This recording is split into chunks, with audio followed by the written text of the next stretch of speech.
Finding someone that understands you is hard because you're human, and there's a lot of different humans out there. eHarmony helps you find someone you can be yourself with. You think no one would understand mourning a plant like it's a loved one, or singing made-up songs to your dog, but that's the type of person eHarmony helps you find. Someone who makes you feel seen, heard, and understood. Get started today on eHarmony. Get who gets you. The best late-night conservative talk show in America, Sackheads Radio. And listen, there are no people better on the air to give you the best in conservative talk than Sackhead Sean and Sackhead Clint. And we're working on immigration papers for a certain other guy who happens to work here, too. For those who are tuning in around the world to the best in late-night conservative talk, Sackheads Radio. Sack news. Sack news. Radio. Sack news. Sack news. Radio.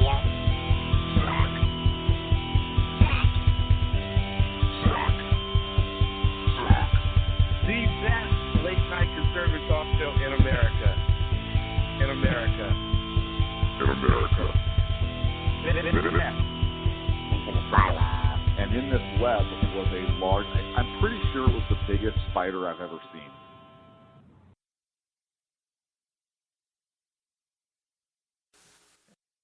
To the May 28th edition of Sackheads Radio. May 28th, 2014, as a matter of fact. Hi, buddy. You talking to that spider over there on the wall? No, I'm talking to you again. Hi. Well, I can't see. You have those ridiculous sunglasses on again. So I can't see where your eyes are looking. I can't see if they're looking at that spider on the wall, which thank you for sitting across the room, by the way. Well, I had to get as far away as possible. I'm not a big spider fan. What can I say?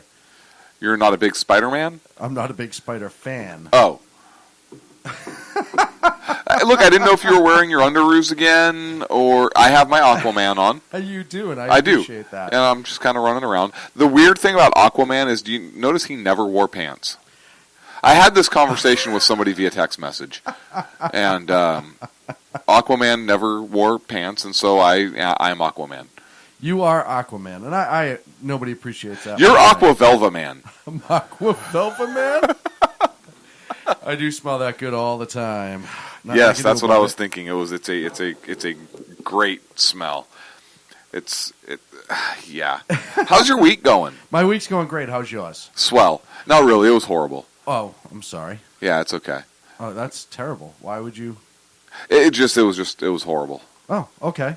Today was horrible. But thanks for asking. Hey. Look, I'm here now, and that's all that really matters. And my day just keeps getting better. Well, was that not convincing? Yeah, maybe this will make you feel better. Okay. Conservative media done right. You're listening to the SHR Media Network. Does that help at all? Well, yeah. I'm psyched. I just totally jumped out of my chair right now. Fist pumped the air twice. See, I know I can get you going. That was awesome. It's been kind of an interesting week. It has been, to say the least. There's been a lot going on in the news. There has been. Thanks for that. I love it when you give me that look. Why? Because you're so cute.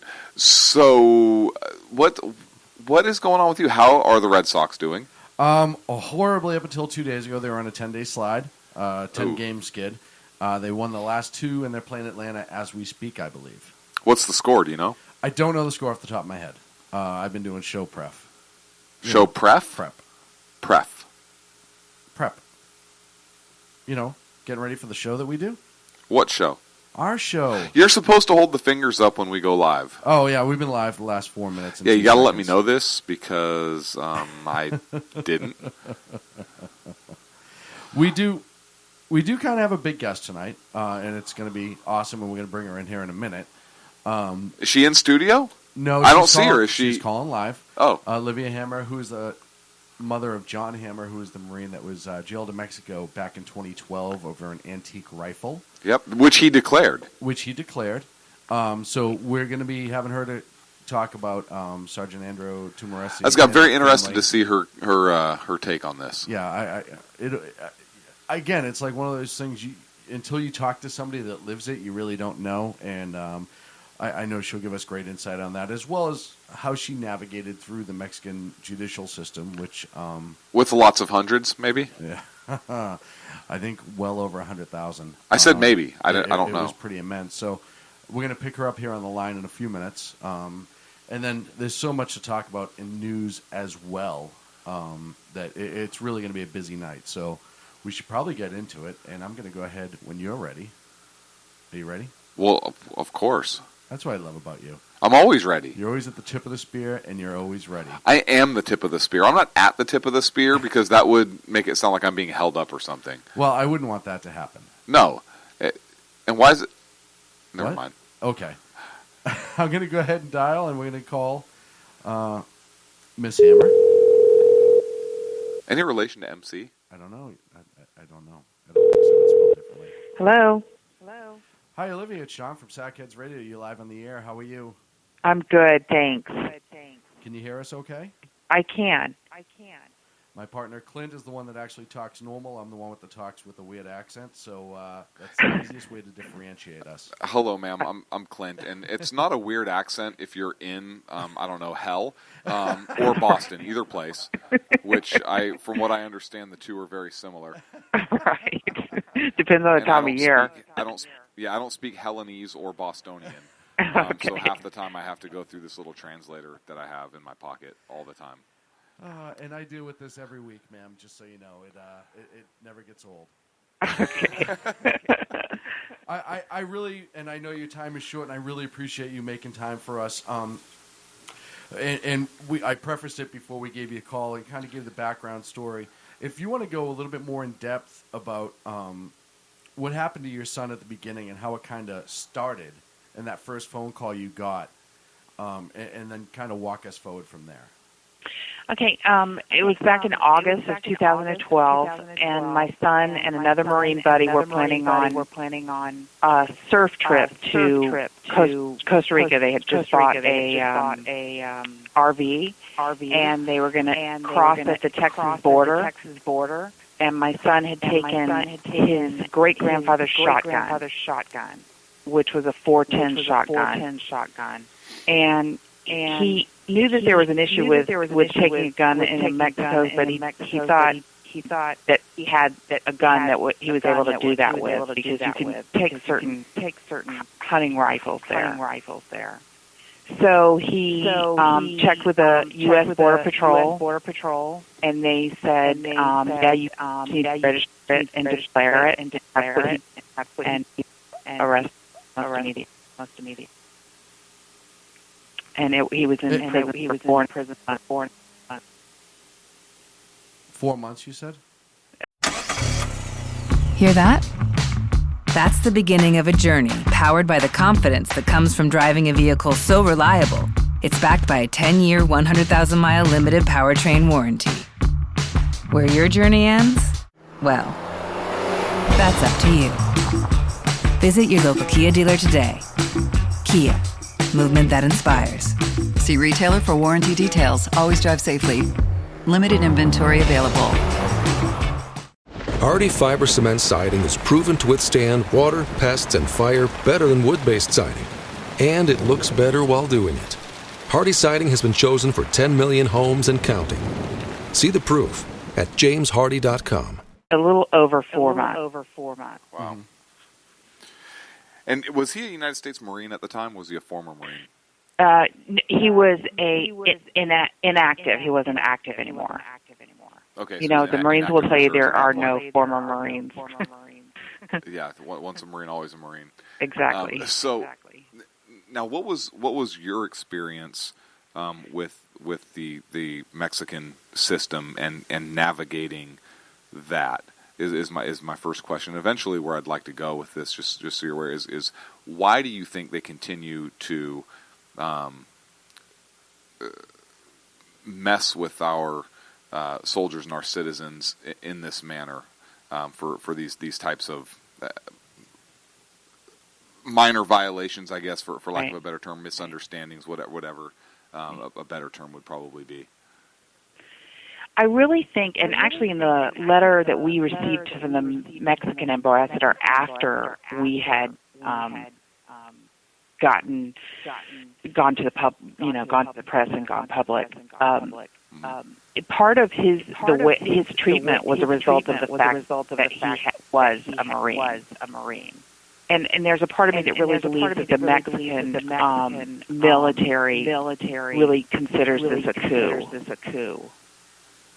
So meaning, in taking Andrew, because even in Andrew's case, I think initially one of the border patrols was just going to escort him around so he could leave, and then the military got involved.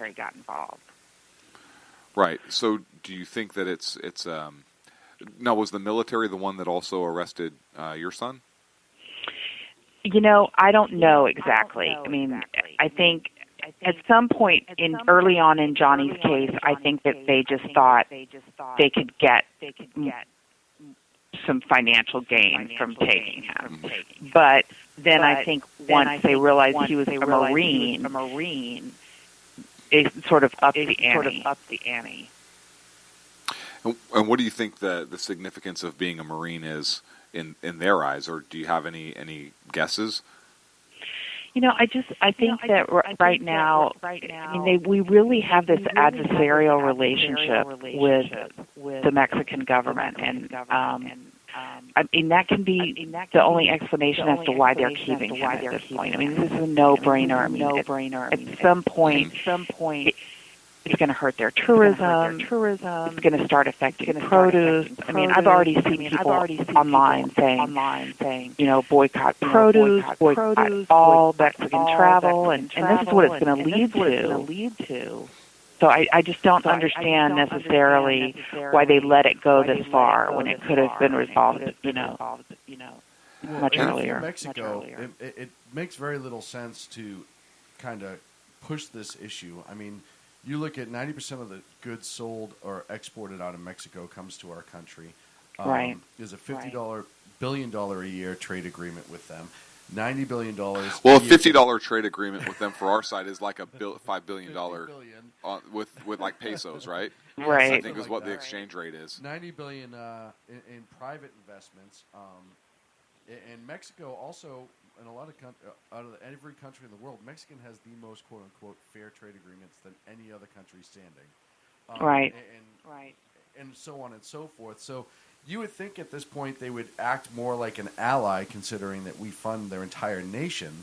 And is this an issue that the government's just not in control in Mexico? I mean, they have to look at the financials coming in and know, or is it a case of the cartels being in charge, or is it just such a broken nation? Or are they pushing an agenda for some sort of trying to apply political pressure, which is really all they can do with the United States to try and get some form of immigration reform passed in our country? Yeah. I don't know all of the back story of this. I can't understand it, because the reality of it is it's a lose-lose proposition. Either way. I mean, this hurts immigration reform. This hurts their travel, and this hurts their economy. So that aspect of it, I don't completely understand. But I will tell you that the northern border states, I think, are completely cartel controlled, and I know that 60% of all the prisons in Mexico are cartel controlled. Certainly, all of the northern border states are. So they are actually command centers for the cartel. And in actuality, the prisoners come and go. I mean, the breakouts are just notorious. And what happens is, originally they get reported as like, oh, they tunneled out, and then later you find out, no, they walked out the front door because the guards let them go. I'm sorry. I guess tunneling is perspective. When you're the one paying the dollars to get the person out, I guess you can consider it tunneling. And when you're trying to cover up how awful your criminal justice system is and your prison system is, then you would say that they were tunneling. And the Mexican judicial system right now, I mean, on the low end of the spectrum, I hear 82% impunity. Most of the Mexican bureau chiefs that are covering the border say it's closer to 97% impunity. And yet these cases become these cases that can't be resolved. So American military are being held to an entirely different standard here. Well, and there's also, I've heard, and I don't know how true this is, but there's also a certain animosity between the Mexican military and the American military. We have beat them in a war. Well, some. I don't know what it necessarily stems Maybe from. we need to do it again. Look, I'm just throwing it out there. There's beautiful land there. There's some coastline. We could do a lot with that land. Well, I got to tell you, if they keep doing this to the Marines, that could happen.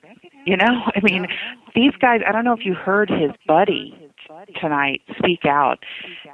I mean, there are going to be some military guys that are going to be absolutely outraged by what has happened with Andrew. And they should be. The whole nation. Yeah, the whole nation should be. And in my humble opinion, the president should actually say something. Yeah, and not just stand there about and smile or talk about anything but what's important. And for a lot of people that don't know Andrew's story, is Andrew was visiting a friend. He'd parked on the American side of the border at Tijuana. And madam, if I get anything wrong, please feel free to correct me. Okay. He was visiting a friend in Tijuana, but parked on the American side. He then walked into Tijuana, visited his friend. What you're hearing is Hardy Fiber Cement Siding living up to its reputation as the siding that helps resist weather damage, no matter what Mother Nature throws its way. James Hardy knows how important a reputation is, especially when you're a home builder. That's why Hardy products withstand the elements better than wood-based siding, with styles to match their strength. Because when home builders work with us, we deliver our best so they can look their best. Protect your reputation with exterior products by James Hardy. Hardy Fiber Cement Siding is proven to withstand water, pests, and fire better than wood-based siding. And it looks better while doing it. Hardy Siding has been chosen for 10 million homes and counting. See the proof at jameshardy.com. And as he was leaving, made a wrong turn and ended up over the Mexican border. And at which point he knew he had weapons in his vehicle. He immediately made contact with the Mexican Border Patrol agent. Trying to do the right thing. Trying to do the respectable. Called 911. Yes. And then he turned around and as the customs agent was going to escort him back over the border, a Mexican military official stepped in and then took him into custody. Right. And I think a lot of people out there, a lot of the media out there doesn't even give that a lot of substance in their reporting. They make it sound like sometimes that he just grabbed his guns and went to Mexico, and that was strictly not the case. Right. No. I mean, it was clearly just a mistake. I mean, the reason he walked into Mexico was he did not want to take his truck in there because he had arms. Right. So he did the responsible thing, but made a mistake. And it's amazing to me that at that time, I understand. I always find it amazing how customs going into Mexico is so much more different than customs coming into our country or immigration. It'd be totally different if he was trying to smuggle it in, if he had a criminal history, if he was trying to duck borders, et cetera, et cetera. But the fact that he really was trying to do the right thing, and he's still being treated worse than any cartel in that country has ever been treated. You know what? You bring up an interesting point, Sean, because he just went straight across the border like a responsible adult. Mm-hmm. If he would have tried to sneak across or get across undetected, maybe they would have respected that, since that's what their citizens are trained to do. Right. Yeah. So I'm thinking that's the thing that they understand best. Right. I'm thinking that why do they want Americans acting responsible?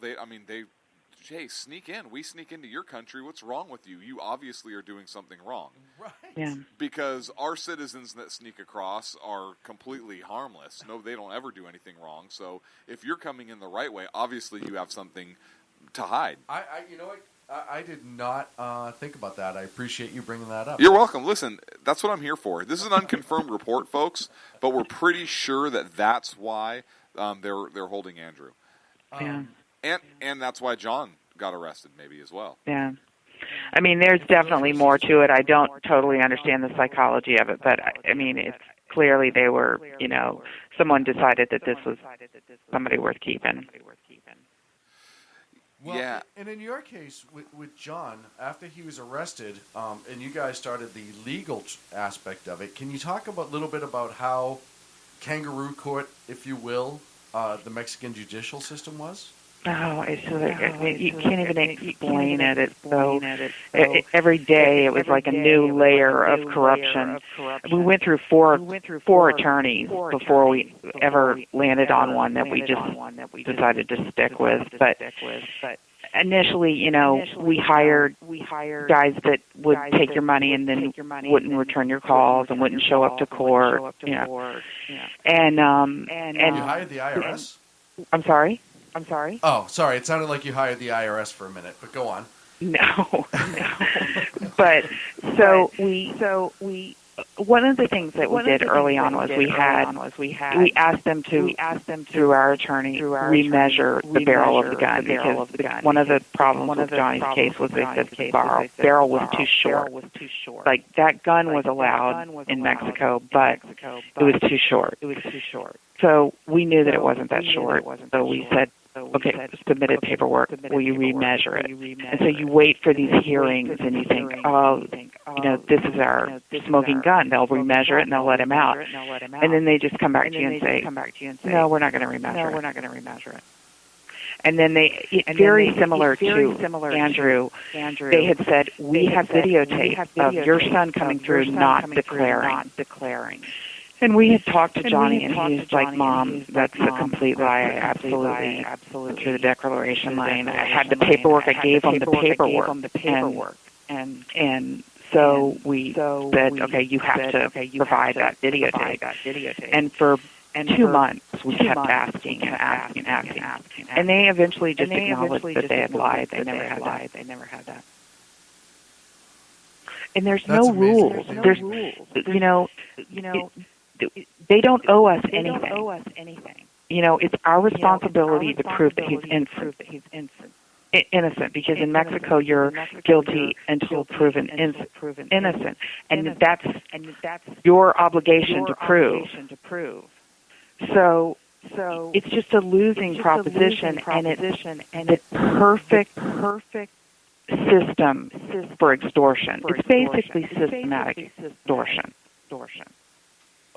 It's almost, it's legalized extortion. I think a lot of problems we have in this country is we are blessed with such an efficient criminal justice system, and one that we know so well. Efficient in the grand scheme of things, as my partner stares daggers at my eyes from across the room. But as far as other countries go, Mexico, for example, and other ones, it is a much more efficient system, but we've become known to it. You know that you have attorneys, you have all these different protections. You have the Fourth Amendment, et cetera, you have the right, Fifth Amendment, and you can go on. We know our criminal justice system so well, and it really is watchdogged fairly well, either by media or other people. They do, you're always going to have... In our country, people have rights. Right. And for the most part, we are very good at protecting the rights of everybody, and we presume they're innocent because the burden is on the state or the government. And in Mexico, you're not. You don't have the same liberties there, particularly being a foreigner. Look, I'm all for our idea of military action against Mexico. It's going to be a tough sell. You know what? We should send them a thank you letter from Sackheads Radio, thanking them for California, Arizona, New Mexico, and Texas, and ask if they want us to take more, and tell them they should release Andrew. It's just, what do you think of that? Was that a brilliant idea or what? If you can make it happen, knock yourself out. I'm writing a letter. But in lieu of that, if you will just continue covering this story, I will be a happy camper. And we will be too. And listen, we will too, but we have listen. if it's one thing about, we have to screw with them somehow. I know. Because it's Mexico and they're messing with us. And since our government won't do what they're supposed to be doing, and jailbreak, I mean, we could make a great movie about it and everything. We need to send them a letter, I think. Yeah, we may need to introduce ourselves. There's a bunch of action being taken, and, you know, one of the great things about this country is even through our political differences, and I know I'm not talking about the politicians themselves. Right. But the amount of people left and right that are coming. Hardy fiber cement siding is proven to withstand water, pests, and fire better than wood-based siding. And it looks better while doing it. Hardy siding has been chosen for 10 million homes and counting. See the proof at jameshardy.com. What you're hearing is Hardy fiber cement siding living up to its reputation as the siding that helps resist weather damage, no matter what Mother Nature throws its way. James Hardy knows how important a reputation is, especially when you're a home builder. That's why Hardy products withstand the elements better than wood-based siding, with styles to match their strength. Because when home builders work with us, we deliver our best so they can look their best. Protect your reputation with exterior products by James Hardy. Coming forward and saying how we need to do more, how this is absolutely ridiculous. And I guess the only good part out of this, if there is one, and there's really not, but is that more people in this country are starting to wake up to how ridiculous Mexico is as a country. And, you know, it's an insight into what people along the border live in every day with all the illegal immigrants coming over and committing crimes. And it's still not enough. I mean, this is not in the mainstream media's eye nearly enough. We should offer them a trade. We should round up all of their citizens who are here illegally and trade them all of their citizens for our Marine. That's a good trade. Right? Maybe they're just angry because they miss their people. I'll even throw in a case of American beer. It's just, I don't even know what's going to happen at this point. And I'll tell you, one of the most ironic things is through the Merida Initiative, which has been going on since the Bush administration, which is a big aid package that we give them. We've given them almost $3 billion. And a cornerstone of that initiative is that money that we're sending them is to strengthen their judicial system. So we're funding a judicial system that has a 97% impunity rate. Except when it comes to U.S. Marines. Yeah, and at which point they're 100% conviction rate, even if it's false. Yeah. And that's that to me, to me it's a big sign. You know, I think if neither men were in the military, this would have ended a lot differently. But like you said earlier, is they kind of have their prize and they're going to use it. And part of me wonders. We talked about this, if there isn't an interest in making sure that we pass immigration reform as part of... I have a look. Here's what we need to do, in all honesty. We need to ship all of their citizens back to them, and we need to cut off aid, maybe slow the border crossing down to one lane, which will negatively impact them economically, and slow down tourism through... Look, people coming back from Mexico, again, non-U.S. citizens, they really need to be scrutinized. And you do those things, and I think that Mexico will maybe take a long, hard look at how they handle our men and women in uniform and our veterans, particularly our veterans. You have combat veterans that serve their country that are being treated in this manner by a supposed ally for trying to do the right thing. You know, John attempted to claim a legal firearm. Andrew attempted to do the right thing. Hey, I'm here by mistake. I just want to go back home. This is what I have on me. They're trying to do the right thing. And I think if John Kerry, I'm sure he's all over this case. But if they won't do it, Congress can act and cut some of that funding. You know, border protection can certainly act and close down some lanes to slow their tourism. We have precedent for this. You know, when in 1985, my husband and I were actually living on the border in Texas, in Del Rio, Texas. And during that period, DEA agent Kiki Camarena was kidnapped and went missing. And Reagan closed the border. for 3 days until they produced his body. I mean, he was murdered and tortured, but they produced it at this point because he just shut down the border. So it works. And the other thing is his murderer, which is a guy, Rafael Caro Quintero, about 6 months ago, was suddenly released from prison, despite the fact that his prison sentence is not nearly finished. I don't even think he's halfway through it. And we went and met with him with Nieto on trade agreements after that. After they released his murderer. So at some point, our government is going to have to make some tough decisions. Because at some point, we're complicit if that's the way we respond to those situations. Yeah, well, sometimes inaction is worse than action itself. Well, look, I don't think that this I really do not believe that this administration is capable of making the tough decisions when it comes to foreign policy or dealing with foreign nations. We've talked a little bit about this before. I think that this president came in having a very clear domestic agenda with certain things that he wanted to accomplish. I think he came in with without a clear vision of America's place on the international stage, or even a direct vision for where he believes our country should be internationally, and I think that's it shows here also, in particularly since he's been so silent on Andrew's case, and was he silent in John's case also? Oh yeah, totally. Exactly. I mean, I think he's so afraid to make a decision when it comes to dealing with foreign countries, and it puts us in a very bad spot. And put that next to what, like you said, when Reagan closed the border for 3 days in '85, and I mean, just took decisive action. He understood where he saw our country on the world stage. You look at how he dealt with Russia. You look at how he dealt with Mexico when one of our agents were murdered, and then contrast that with this president. And I think that's a real problem. And I hope and I pray that that Andrew comes home soon, not because of this president, but in spite of his inaction. Yeah. I mean, in some ways, those stances have really emboldened these sort of shady governments, which I really believe Peña Nieto is shady.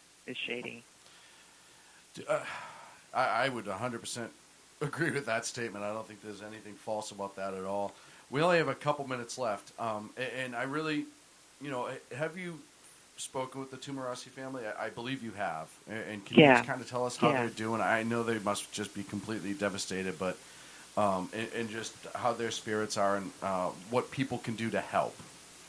Well, I believe that you posted a link to a petition that we're trying to get raise 100,000 the 31st, which is that. Because it will, the White House requires response. Like that's the only way we're going to get response at this point. But they're exhausted on really long, and it's tough to sustain over a long period of time. As you go through these motions.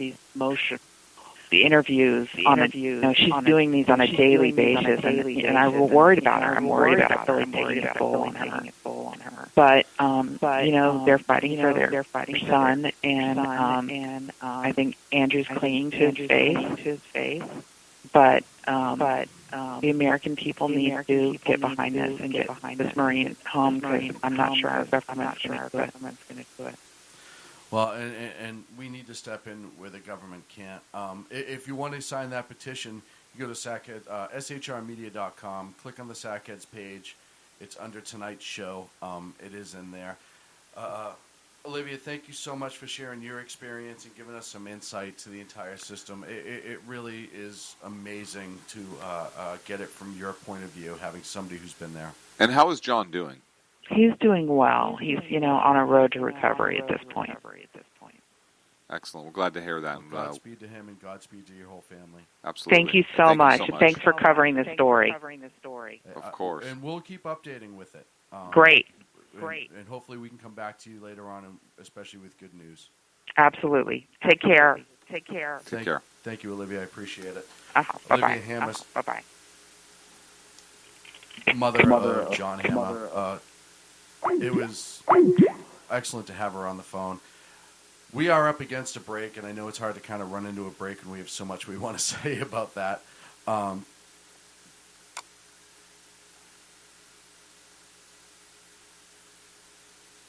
Man, that was a tough segment. I'm glad we're in break right now.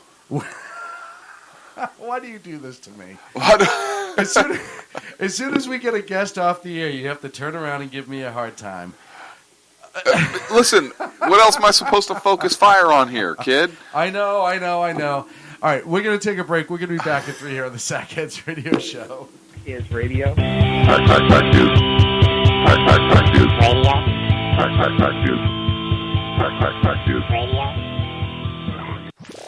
Conservative media done right. You're listening to the SHR Media Network. How you doing? John Grant here. When I'm not slaving over a hot microphone on the 405radio.com Saturdays at 10 a.m. Eastern, I check out Sean and Clint here at Sackheads Radio. We all appreciate the best political bloggers, writers, and commentators. We either get them on our shows or we make fun of them, as it should be. So check us out live Saturdays at 10 a.m. Eastern or forever on the podcasts on the 405radio.com. This is Tammy Jackson, inviting you to join me on the Tammy Jackson Show every Tuesday night at 7 p.m. Pacific on the 405radio.com. Put down that remote and tune into the show that covers politics, guns and the Second Amendment, religious liberties, sanctity of life, the military, and more. I host newsworthy guests and work hard to be a conservative radio show that's not like all the others. So save Tuesday nights at 7 p.m. Pacific for me, Tammy Jackson, on the 405media.com.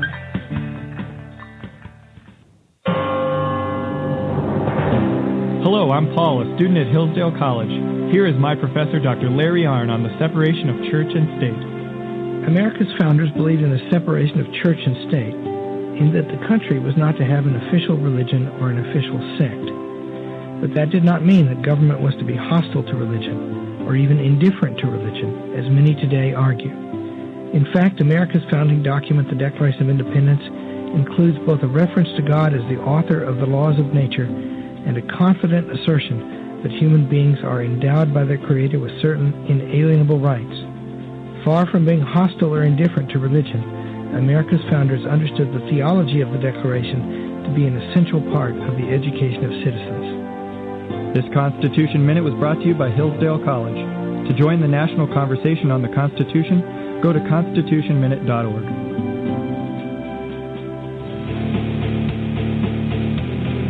Hi, this is Rooster from Outcry Radio. Catch me here on Blog Talk Radio every Saturday night at 11 p.m. Eastern Standard Time. Or follow my blog. Now, back to the Sackheads. Conservative media done right. You're listening to the SHR Media Network. Radio. I hit something. I can do that. I'm awesome like that. I don't even know what that was. We're back for break, folks. That's how you know we're back. That's how you know Socko's late tonight, is because I have to do this electronic stuff, and I don't have a clue. For all our friends out there listening, we want to send a petition to the White House. We would like you to petition the White House to officially recognize SHR Media as the most awesome media network, and I think that's a title. I think of a media award the White House gives out. I think so. If not, maybe they'll start it. So let's start a petition to start that award, and then let's send a petition for SHR Media and all the shows in it. But on a serious note, go to our website and sign the petition to the White House to get Andrew back. We had an outstanding idea at break, and we kind of talked about it a little bit last segment. But we actually do want to send Mexico a letter. And the thing is, Sean brought up a great point. Maybe there's a language barrier. Yes. And so we came up with an idea. We think it'll solve the language barrier and get our point across. And it's really just more of a thank you note to Mexico. And the first will show like an old map of where Mexico used to be, like their old boundaries, coming up into what is now the continental United States. And then show a new map showing California and Arizona, New Mexico, Texas, and, Mexico now. And with a big cheesy smile and 2 thumbs up for each of us, just a big thank you, Mexico. And then maybe a third picture, we want more. P.S. Send Andrew home, please. Don't you think that? I think that would be great. We're not threatening them. We're not interested in. You know what though? The thought of being able to go to Cancun without a passport, brilliant, right? Right. The Gulf of the United States, Gulf of USA, right? We don't need. It's not. Why would it be the Gulf? Mexico would cease to exist. I think it's a brilliant idea. Isn't it? And then we solve our illegal immigration, our criminal alien problem. 2 at once. 2, right? 2 at once. You know what? I just had an idea. This may be what Mexico wants. They want goading us into this? They want immigration reform. We can reform it. You're all citizens now. Look, it's all we're all red, white, and blue. Now, would Mexico be one big state? No, because we can't have the states they currently have. No, we'd have to redraw them. Let's draw a smiley face. I wouldn't even give them statehood. Not even statehood. Like territory. Yes, give them a territory like Puerto Rico. But they'd still be U.S. citizens. Yes. No, that's fine. Right, but then we get we take over. Now, if we take over their economy, would we import stuff to ourselves? Ooh. No, it wouldn't even be an import. And think about how much money we would save. We would save because we'd just take that. Right. We wouldn't need to spend it all. We wouldn't need to waste it. We'd be dialed. Tourism would be great, right? With our law enforcement resources, we could really clean the place up. Right. Well, and I'm just saying we wouldn't have to be dumping all that money, billions of dollars, into another country. We'd be dumping it into our own at least. Right. I mean, that's a little bit better, right? I'm not a good solution necessarily, but it's a better solution. I'm thinking so. Give letters of marque. Letters of marque is a good way to go. We talked about this before. Yep. That's how we want to do with the Somali pirates. And we could take Mexican naval vessels and trade. I don't even know if they have trade vessels. Do they have trade vessels? And I know they have rowboats and a couple canoes and a fishing boat or something. If we get our aircraft carrier, it's on. Okay, but I'm flying over in the Cessna and dropping water balloons. Okay, but just in case things get serious, we'll have to reach out to Dr. A. Okay, and see if he can back us up. So if we get into trouble, right. But he would be on board, our ship, literally right? On our ship, yeah, literally laughing at us ridiculously. Hey, you want me to fly this? Well, yeah. He's like, no, I brought my own. Listen, no, World War I style, right? We used to drop bombs out the window. Just do it here. Before we wrap this up, Debbie Wasserman Schultz decided that she had to have her giant mouth heard. Oh, good. So she probably said something about bring this Marine home. He made a mistake, right? Yes. Okay, perfect. Let's play. Even close. Really, I'm shocked. This is my shocked face. She's on a show in Florida called Ron and Young Paul, whatever that is. Ron and Young Paul. I'm pretty sure that was banned in most states. And here's Debbie Wasserman Schultz talking about Mexico and Andrew's case.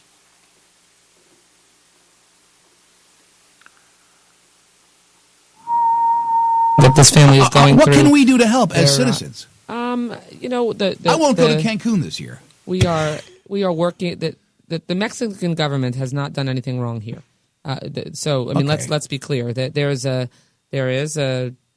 are laws in Mexico. But you can't tell me that the president can't pick up the phone and call the president of Mexico and look, it was a mistake, let our soldiers go. But isn't that a little too high up the food chain? But they still have to work their way through the process. They do. There's a criminal justice system in Mexico just like here. It's a democratic country. So there's a chance. One that we have a very good relationship with. And I have personally spoken with the Mexican ambassador who assured me that this is being worked on diligently, What bothers and that me- they will do everything they can to And I know expedite that the we situation. say, and we know Mexico says they have a democratic. They're very corrupt down there, especially in those jails. I've been pulled over in Mexico. There are a and lot of the cops have said to me, "Well, I can I cannot give you a ticket now. You'll have to come to the prison with me, and you'll have to." And I'm like, I don't. Is there any way to get away with it? How can we you should have expedite just given this? him a Ron Yeah. bobblehead. No, it's there's obviously. And then you the know, cop took $20 from me and let me go. Yeah. Problem with drug cartels, murders, crime. But if this corruption. guy had been Mexican crossing the border into the U.S. with weapons, he'd be in trouble too, wouldn't Yes, he would. Oh, he would? Exactly. Yes. And have we had people like that we've? But would there be the kind of red tape Well, that there is with this guy? I mean, if you look at them, Yeah. undocumented immigrants from Mexico, if they're caught, they are, imprisoned. Okay, but how many are U.S. Marines who served 2 tours in Afghanistan? You still can't violate the laws of another Okay, country, fair whether enough. you're a U.S. Marine or not. Golly. But the bottom line is that this needs to be expedited. This young man does have some challenges that make it even more challenging for him to be incarcerated. So we need to aggressively make sure that we expedite the process so that he can be brought home to his family. One of the other great things that you do, Congressman Debbie Wasserman Schultz, every year you do the Small Business Workshop. Yeah. Yeah, she's amazing. I mean, really. He did say Congressman Debbie Wasserman Schultz. So unconfirmed report. We may have to try and confirm this. Is Debbie Wasserman Schultz indeed a man? And I'm asking the question just based upon what he said. I'm assuming, because I've never met her. He has, apparently. So maybe he knows something I don't. I think I'm going to have to check really hard for an Adam's apple. Can I say Adam's apple? Because that's biblical. So I'll have to check for like a lumpy thing in the throat. I think she's the word. Well, she's obviously a washerman. I think that's the history of her name, right? Right. So she has the word man twice. Or she used to wash her man. I don't know which one. But she has the word man twice in her title. Congressman, according to him. According to him. Debbie Wasserman Schultz. Right. It's right there. Listen, I don't know why we keep allowing her to speak. First of all, she sounds like me, which is horrible when you're a politician. I would never get elected to anything. But more importantly, she acts like Mexico is just A-okay. Like their judicial system's fine. They have a couple little hiccups here and there. They're a democratic country. They're a democratic country. What's the problem? They have a judicial system just like here, which means you're guilty until proven innocent. Is that what she meant by that? Or are you innocent down there until proven guilty? Or is she just a giant ignoramus? Well, I think she's saying I said ignoramus, not ignoramus. I think by that what she means is that they have courts and jails, even if they don't work. Do they have court jesters? Oh, that would be awesome. Would she be a court jester? Would it be would they just come out every time and do the hat dance?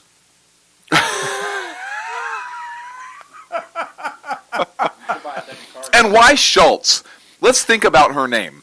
Schultz. Wasn't that the character from Hogan's Heroes? I see nothing. I know nothing. Yes, Sergeant Schultz. So Sergeant She's Schultz, the head of the DNC. right? It all makes sense. She's an idiot. We have solved a pressing question. And why do we keep saying she? We have double suspicion that she may be a man. We don't know. We have double suspicion. Well, based upon her name and based upon the host calling her a congressman, correct? Oh, man. Look, we're behind on this segment.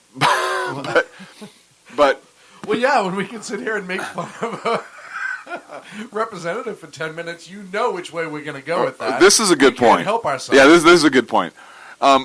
Very sad situation in California, Santa Barbara, last week.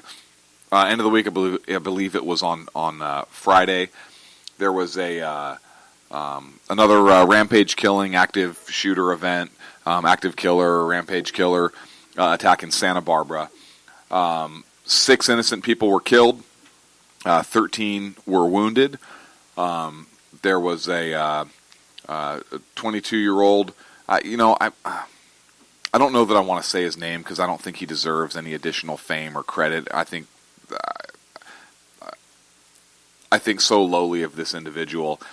But I'm going to say his name because he does have a manifesto that's out there that he wrote that is interesting reading, not for the purposes of giving him any kind of notoriety, but for purposes of just educational purposes to get inside the mind of a mass murderer or of a rapid mass murderer. Anyways, he started his attack, and of course after the attack, look, one of the fathers of one of the victims, very, very sad. As a parent, I could not even begin to imagine the sorrow that this man is going through. And I'm going to start by saying that up front before I tear into his comments here. But we have a clip. That this family is going what through. What can we do? It wasn't that clip. No, that was Debbie Wasserman Schultz, and He died last night. I've written out a statement that was prepared by the family. Our son Christopher Martinez and 6 others are dead. Our family has a message for every parent out there. You don't think it'll happen to your child until it does. Chris was a really great kid. Ask anyone who knew him. His death has left our family lost and broken. Why did Chris die? Chris died because of craven, irresponsible politicians and the NRA. They talk about gun rights. What about Chris's right to live? When will this insanity stop? When will enough people say, stop this madness? We don't have to live like this. Too many have died. We should say to ourselves, not one more. Thank you. That's it.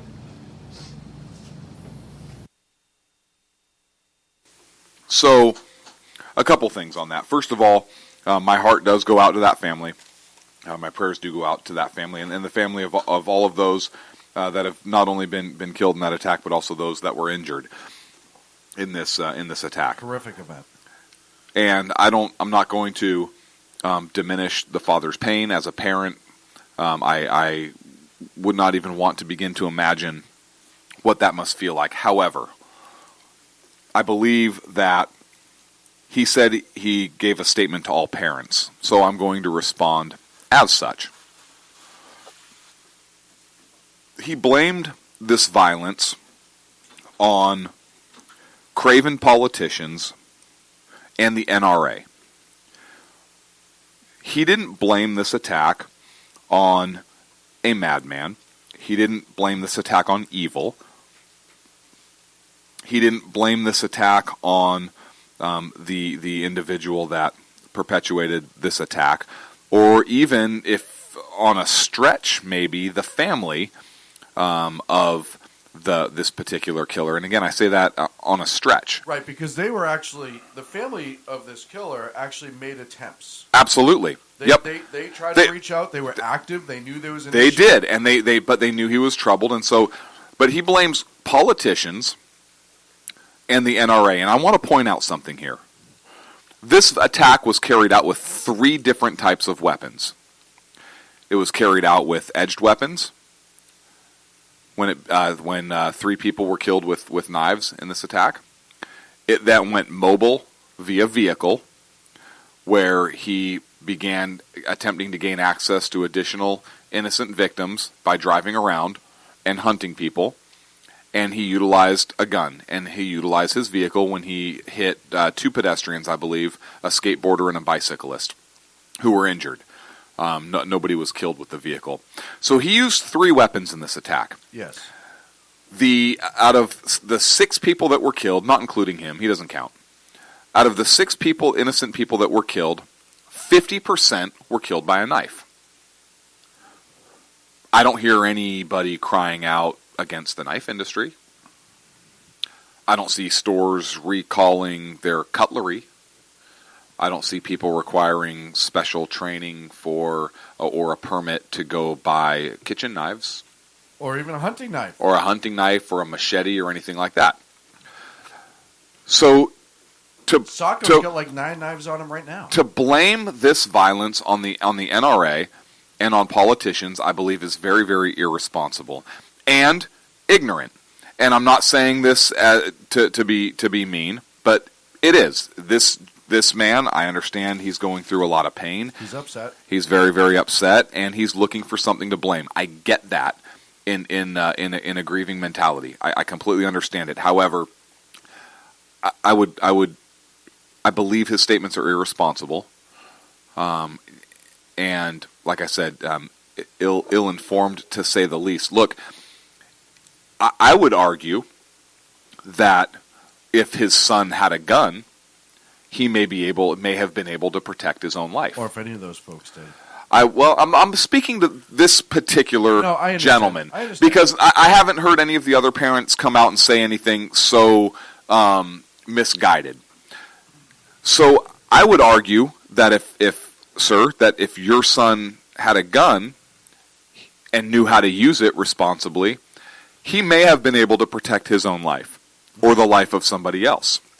I would argue that if more people had guns, that they would have been able to stop this violence sooner. And I can point to examples where a private person with a gun has stopped a violent encounter.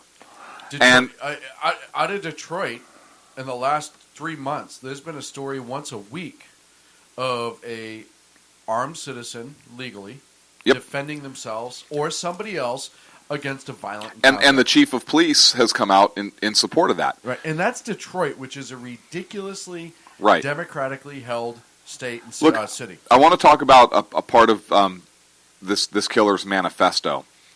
And can I respond to the dad real quick about one thing? Sure. And I understand because this plays into it. But go ahead. I understand he's emotional, and I completely respect his right to grieve. And perhaps this is, in his way, a misguided way of grieving. I was even okay when he was kind of putting it on politicians, because when I first heard it before he jumped to the second part, my first thought was mental health, which we've talked about on the show. Uh-huh. Okay, maybe we haven't done enough for mental health, and maybe we do need to do more. Mm-hmm. I can respect that statement. Okay. If he had come out and just left it at that and said, hey, you know what, this is a mental health issue, our mental health is going crazy in this country, we're not doing enough to address it, okay. The NRA, it's the straw man. It's an easy target. Everyone knows who they are. They're going to pick it. They're not going to turn around and say, oh, I blame Sackhead Sean and Sackhead Clint because, they're pro-gun. He went after the big thing. And I bet you if you go into this guy's history, he's been anti-gun his whole life. Well, look, he came out and said, all this talk about gun rights. Well, how about my son's right? Well, right to life. Yes, his son did have a right to life. It was taken by somebody. It was taken by somebody else.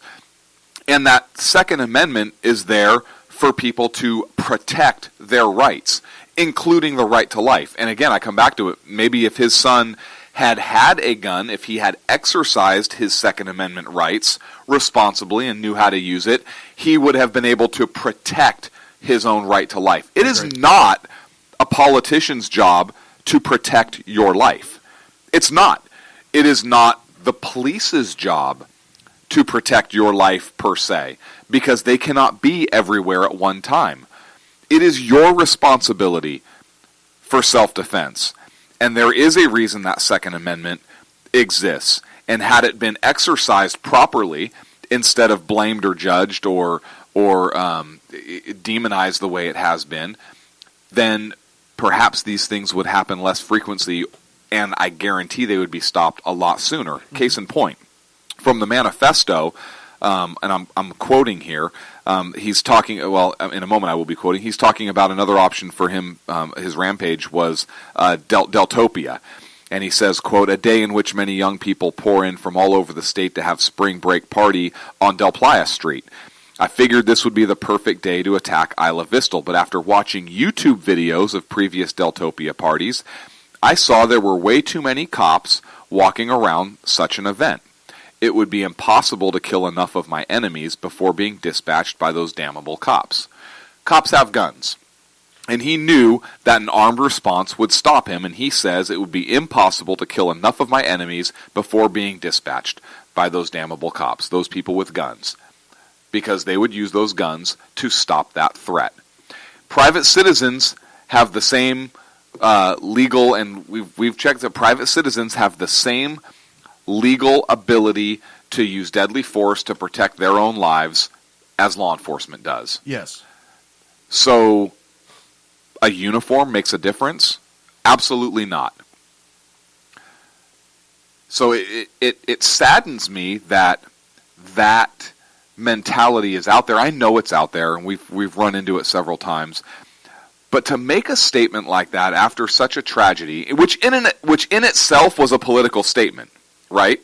Oh yeah, no, that's a complete. And using that victim thing, which I have a problem with, but making that statement after such a tragedy, instead of thinking it through in a logical manner and even really understanding what it's there for, how this could have been prevented, guns would not have stopped this. He began his attack with edged weapons. He utilized a car. A gun would have stopped that, but I'm going to say gun control. No, gun control wouldn't have stopped that. No. If someone in that house had a gun, perhaps it would have. It most likely would not have stopped the automobile attack unless you're a really good shot. It's possible. I'm not saying it's impossible. If somebody were shooting back at that car, he would have diverted his attention elsewhere. Right. It could have interrupted and stopped it, yes. It could, well, at least prevented that victim from being victimized, right? Right. That's right. So, yeah, it just very, very horrible tragedy. If you haven't read the manifesto, I would encourage you to do so. But again, my heart goes out to the family, including that gentleman. I understand he's heartbroken and he lost a child.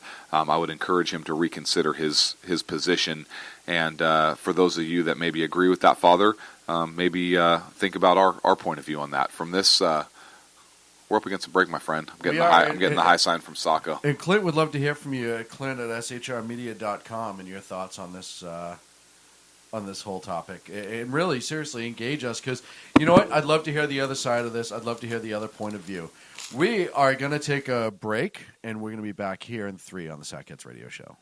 Kids Radio.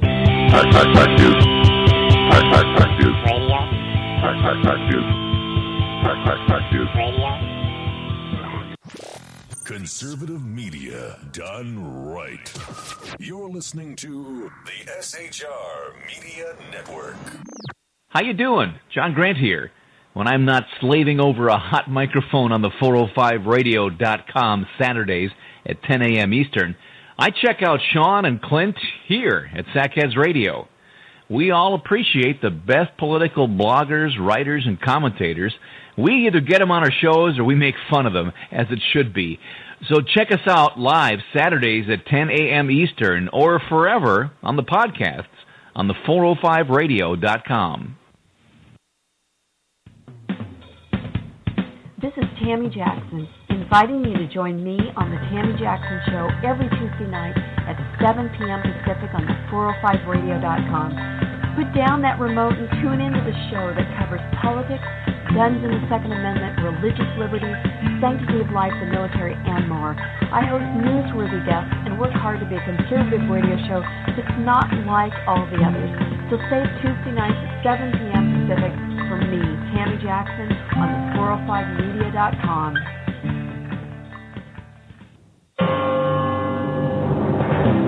Hello, I'm Paul, a student at Hillsdale College.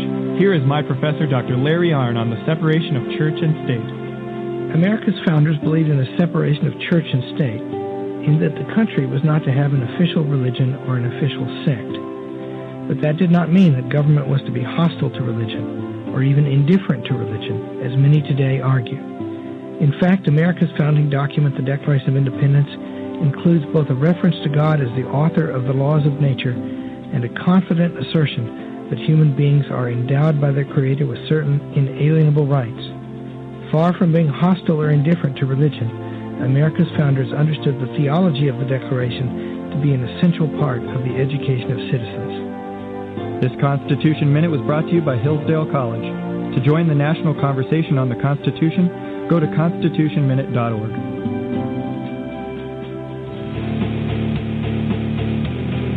Hi, this is Rooster from Outcry Radio. Catch me here on Blog Talk Radio every Saturday night at 11 p.m. Eastern Standard Time. Or follow my blog. Now, back to the Sackheads. Conservative media done right. You're listening to the SHR Media Network. Radio. I did it again. How did I do it again? Because you like that theme song. Welcome back to the Sackheads Radio Show. We appreciate you being with us. You know, I was about to look at the next topic. I didn't have my glasses on. Look, it fits. We're rolling right into it. So today, Rahm Emmanual, who is not a progressive at all. Man, I miss him. Oh, wait. No, you don't. He's the mayor of Chicago. He introduced a proposal that would require all gun sales within the city of Chicago to be videotaped. Wow, that's not an invasion at all. Well, no, it's really not. It's not like an invasion. I don't know what you're. You know what? I would require like naked gun sales.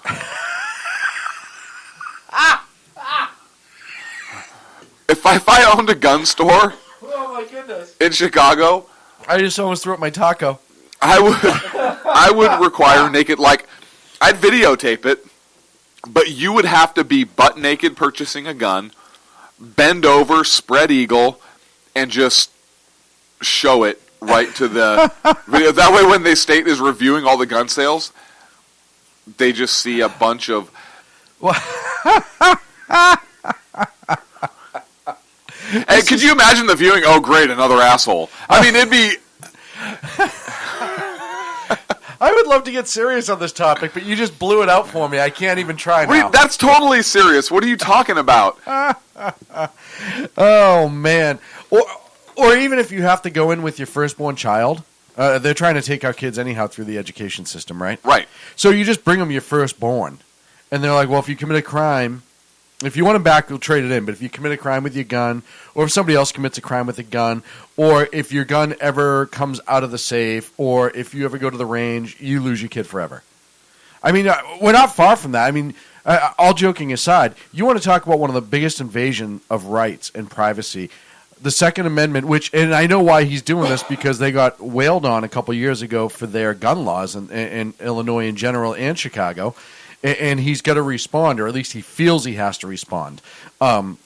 So he's going to come up with this ridiculous plan. And folks, this is what happens when you have progressives in charge and lunatics. Instead of respecting your rights, people like Rahm Emmanuel, who you don't remember worked for the White House, go out of their way to make sure that your rights as an American are trampled upon and taken away. They feel they have the right to take it away, even though they're a God-given right. They're a law of nature. A federal appeals court ruled that Chicago's ban on gun stores is unconstitutional. Yes. So they have to bring gun stores back into the city, but they're trying to put all of these ridiculous requirements in, like videotaping all sales. Other things they want to put into place are the stores have to have a security plan in place that's approved by the police department. Oh, that'll be fun. To include exterior lighting, alarm systems, secure storage locations. I can almost respect that. I don't necessarily agree with it. I can understand saying, hey, you can't just have a trailer to sell guns out of. Why? No different. Why not? Have you been to Chicago? Everything gets robbed. Yeah, because nobody has a freaking gun there that's lawful. I know, but I understand. Have you been to Texas? How many people get robbed there? There's guns everywhere. And if you do commit a robbery, you get killed. Like within 30 seconds, I believe, is the time for their death penalty. Turn around. I have to research it to find out for sure. No, but if they're saying, and listen, if they've said to other businesses, where people loiter or problems happen. Hey, you can improve your lighting for your own safety. But this is just blanket for gun stores. Well, then no. Okay. Right. No. No, why can't I sell a gun out of a trailer?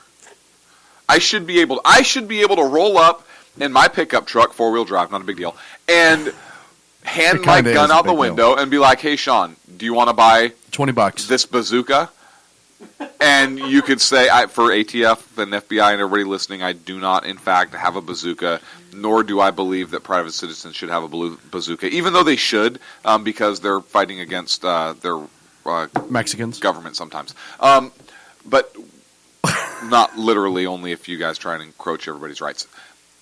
How many NSA hits did I just hit, do you think? We're at least on 20. Okay. Can I tell an NSA hit story about you and one of the little pranks that you love to pull on me? Yeah, go ahead. Wait, which one are you going to tell?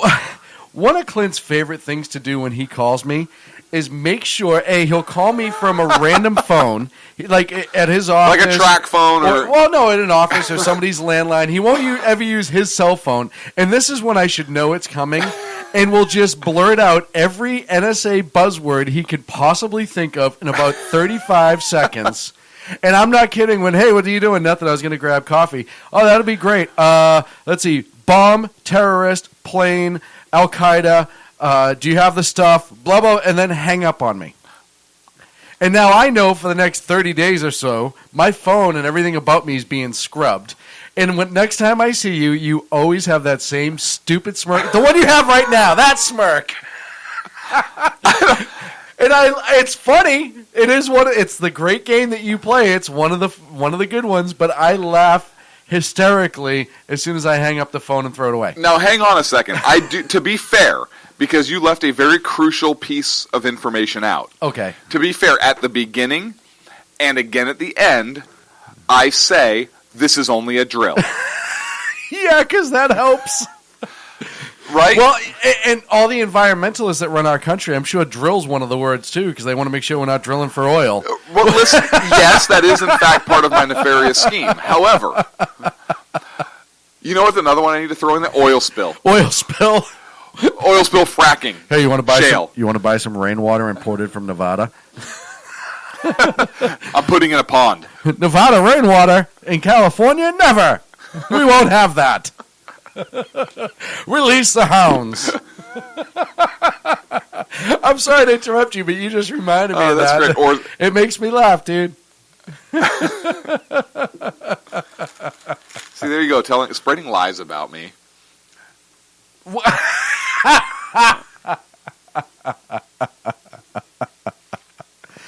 of my favorite pranks I like to play on you is when we're standing together having coffee at a specific location, and we both know where that is. Mm-hmm. And people walk by, and you watch, because you watch people, and you're watching them, and I yell, "Hey, how you doing?"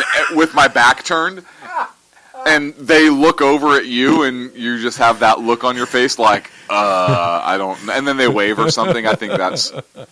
I just turn around and I'm just sitting there staring at them because it's twofold. Not only are you getting them to look at me, but I'm trying to see what you're looking at. So I turn and look literally right at them and in their eyes. It's my lure. It's my lure. Yeah, no, it's shiny. Yeah, and how you keep falling for it, I don't know. Well, because you're a people watcher. Like me. We watch. And, yeah, that's one of my favorite. But why do you help Emmett keep counting change in his wheelchair? Poor guy keeps getting lost. That's what I want to know. And he's always like 15 or 20 cents short and has to find it. That's the weirdest part. Right. In his lap. Like right on his crotch. And you fall for that every time also. Every single time. I can't help myself. Can we get back to business here? Okay, I don't know what... You take us off on these tangents. So many funny things happen around coffee with us. Well, it's almost like that's all we do is go to coffee. There are those that think that's all we do. That is all you guys do. Hey, listen, we produce shows over coffee, Sacco. You wouldn't know because you show up late. Yeah. But you do bring tacos, so thank you.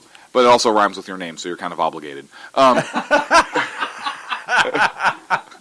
Why do you think I keep bringing a lawn? Why do you think I keep having mints? That's weird. That's our rule on the show. So let's go back to Rahm. Rahm. Most people don't know the Z in my name is silent. Do you know that? It's right between the N and the T. Right. Most people don't know. At Starbucks, I get the weirdest pronunciations. Let's go back to the Rahm-an Helmet. Come on, we have a serious topic. Top ramen. Top ramen. And he is, because he's the mayor, right? He's right, the top so official. He'd be the top he ramen. would be the top ramen. So I love when this happens. So Top Rahm-an Helmet has all these beautiful ideas about how to control guns even more in the city of Chicago. And then this is going to be challenged. If it passes, there is no vote scheduled yet, but if it passes, it's going to be implemented, and then there's going to have to be another lawsuit, and then it'll be a while before this is resolved. And they do this on purpose. They utilize the courts, and they utilize the fact that they know that they can implement it. This happens all the time, like you said. Illegal laws that are unconstitutional get passed. Look at the law that forbid gun stores in Chicago.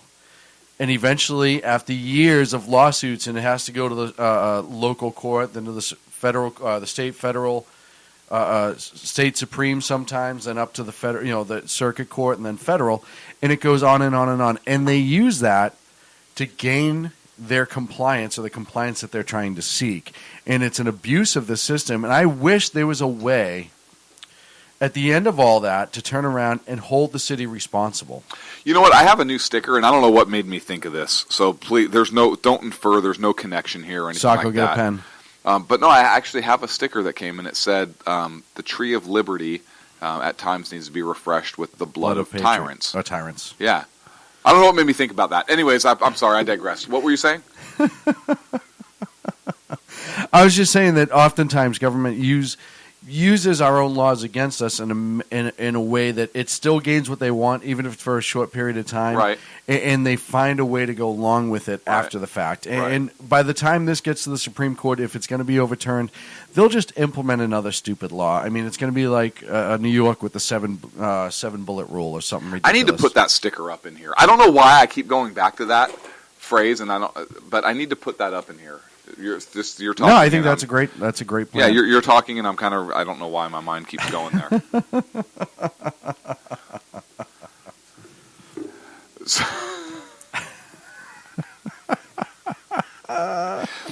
Listen, so top Rahm-an Helmet.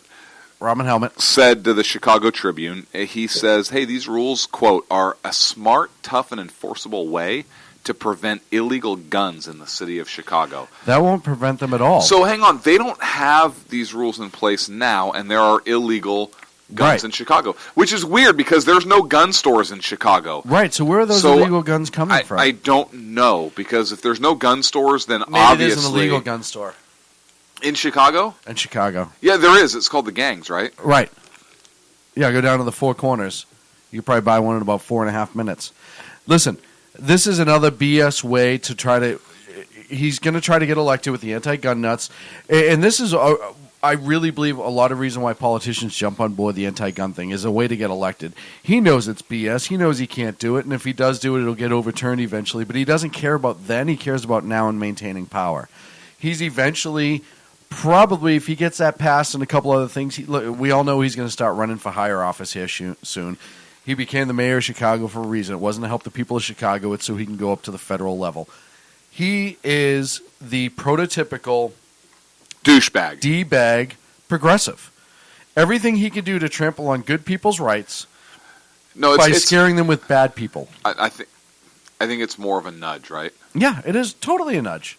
Right, like, hey, we'll pass these video surveillance laws. You can have your gun stores because the court says we have to give them to you.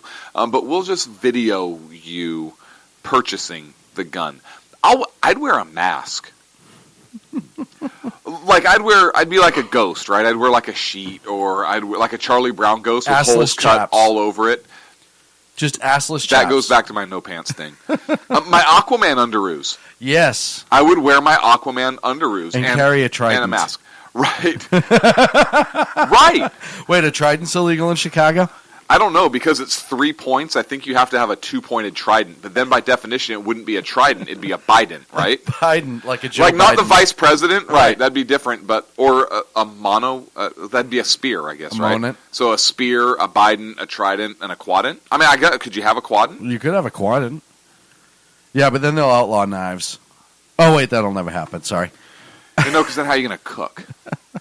The knives aren't dangerous. I think they should outlaw. Why don't they outlaw BMWs? Because I think a BMW was used in that attack, right? He was driving a BMW? Or just all foreign cars. What if we just blame the Germans for it? We should blame the Germans for it. If it was not for the Germans, that BMW would never have been existed. built, right? Right, and let's find out what kind of knife he used and go after the... Well, there's some reports that it was a machete, some reports it was a knife, so that's but it's still unclear. where was it produced? You know, that's something we got to look at, because that country is the fault. Probably China. We can blame China for a lot of things. Yeah, or if it was a Hinkle kitchen knife, then it could be Germany. It could be Germany. I know nothing. I know nothing. We could blame the Nazis. BMW was around back when the Nazis were around, right? Yeah, but I think before then too, though. Yeah, they were like 1916. Yeah, something like that. So we could blame the Kaiser. Like the hospital? No, like the Kaiser himself. Soze? No, the Kaiser. Kaiser of Germany. Soze? Is Prussia? King of Prussia, maybe? Yeah. There's a bunch of people we could blame for that. You see how it goes on and on and on? And sadly, folks, when we do silly stuff like that to prove a point. Can't they sue like his grandparents? Because if they didn't breed, they wouldn't have had the parents, and then the parents couldn't have met and had so you're saying this that thing. People could seek reparations. Right. Yeah, I think so. Like a few generations back. It's sad that we have to go to this exaggeration to prove in order to prove a point. And the point is again, when it comes to the whole thing with Rahm Emmanuel, Rahm-an Helmet, it's not about the guns that are being sold to legal citizens that become the concerns. Yes, you can cherry pick the one or two stories from across the nation, probably the last year, in which a legal gun may have been used in an illegal manner. I have a question. May have. I have a question. Yes. Have you seen Rahm-an Helmet try and give a thumbs up? No. So he has his thumb not up, like perpendicular. Forward. He has it forward, like at a 45-degree angle. Well, yeah, why? Now, hang on a second. Hold your hand in that manner, and now put your second hand to it and wrap your fingers around it. And you are, in fact, in the proper grip for thumbs forward. Pistol shooting. Thumbs forward. Yep.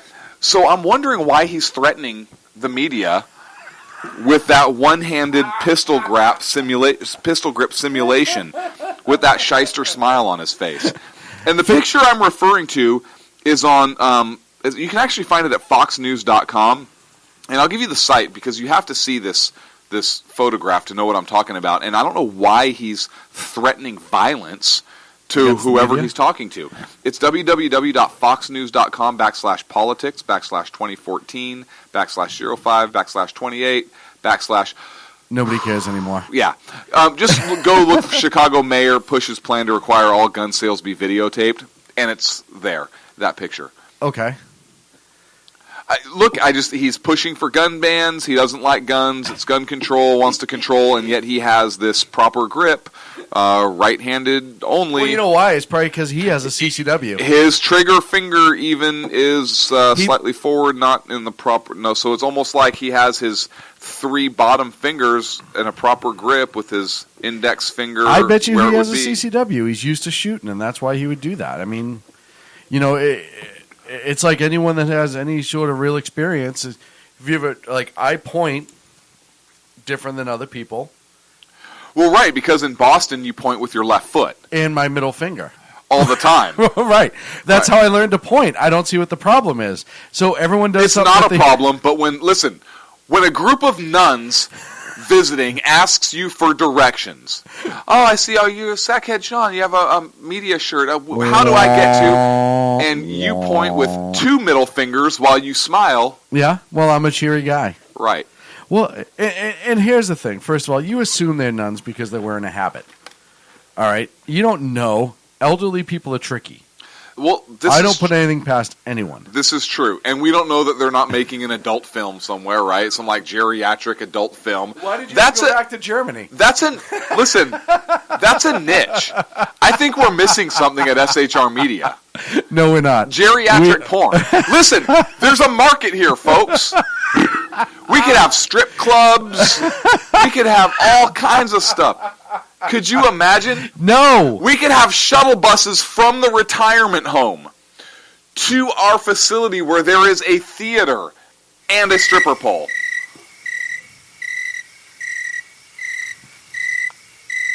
And that's the sound it would make after 6 p.m. when everybody's in bed. We start early, Sean. You could have an early dinner special. Yes. No. Yeah. Denture storage at every table. Stop. This isn't good. I'm not going to lie. This is bad. We need to stop. Then why are you laughing so hard? Because I'm trying not to vomit. I feel bad for the young guys out for the bachelor party that accidentally go to the wrong place. I don't. That would be great. Are you kidding me? I would purposefully take the bachelor there. And they're like, oh, Gammies. This sounds like a good place to go. Gammies. They just walk in. Forget it, guys. I'm just not going to get married now. We could be saving lives. We could be saving lives. Oh, Lord.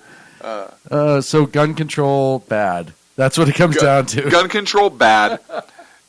Geriatric porn stars, funny. No. This is what I got out of this entire segment. I'd like to thank everybody who tuned in tonight and tuned out in the last 2 minutes. Are you kidding me? Look at the chat room right now. There's like 4 people in there. It was a lot better till you brought up geriatrics. I literally heard somebody typed eject in giant letters. I don't even know. That was Rooster, and he misspelled ejaculate.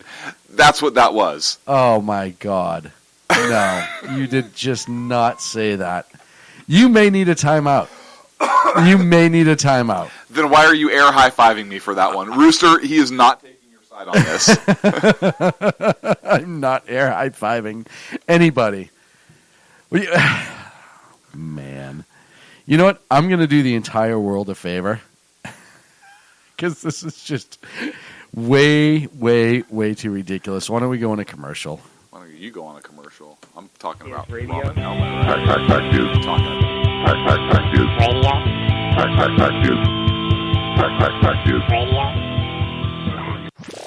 Conservative media done right. You're listening to the SHR Media Network. How you doing? John Grant here. When I'm not slaving over a hot microphone on the 405radio.com Saturdays at 10 a.m. Eastern, I check out Sean and Clint here at Sackheads Radio. We all appreciate the best political bloggers, writers, and commentators. We either get them on our shows or we make fun of them, as it should be. So check us out live Saturdays at 10 a.m. Eastern or forever on the podcasts on the 405radio.com. This is Tammy Jackson, inviting you to join me on the Tammy Jackson Show every Tuesday night at 7 p.m. Pacific on the 405radio.com. Put down that remote and tune into the show that covers politics, guns and the Second Amendment, religious liberties, sanctity of life, the military, and more. I host newsworthy guests and work hard to be a conservative radio show that's not like all the others. So save Tuesday nights at 7 p.m. Pacific for me, Tammy Jackson, on the 405media.com.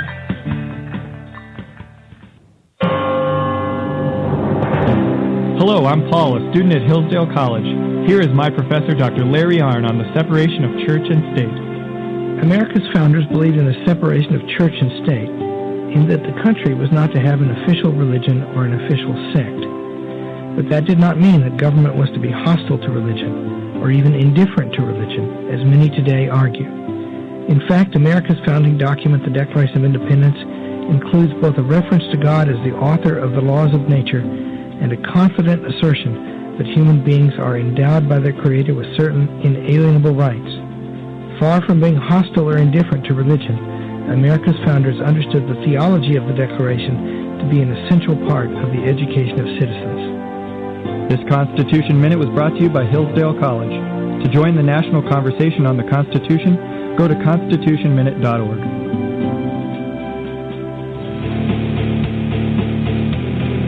Hi, this is Rooster from Outcry Radio. Catch me here on Blog Talk Radio every Saturday night at 11 p.m. Eastern Standard Time, or follow my blog. Now, back to the Sackheads. Conservative media done right. You're listening to the SHR Media Network. And we're back here on Sackheads Radio. Dude, that sketch you did of our business idea that you just came up with last segment was phenomenal. Why don't you ever, you know what? I'm glad you're not a jockey, because you would ride that dead horse into the ground and just repeatedly beat it. Okay, you cannot, when we're talking about something like this, you can't say beat it. But that picture needs to go up on the website because that's hilarious. So, I want to talk about Obama's foreign policy. Oh, what a great one this is. Do we have the speech? Yeah, let's just start with the speech and then we'll go from there. The United States will use military force unilaterally if necessary when our core interests demand it. When our people are threatened, when our livelihoods are at stake, when the security of our allies is in danger.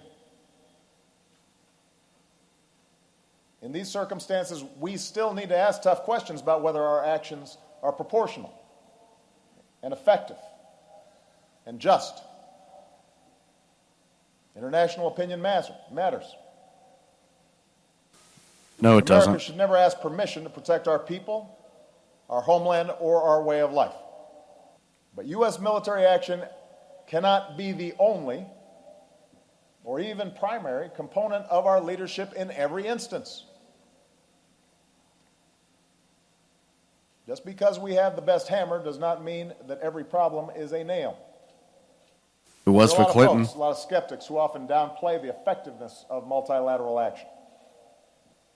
For them, working through international institutions like the UN or respecting international law is a sign of weakness. I think they're wrong. American influence is always stronger when we lead by example.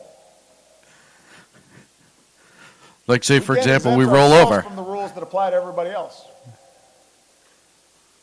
We can't call on others to make commitments to combat climate change if a whole lot of our political leaders deny that it's taken place.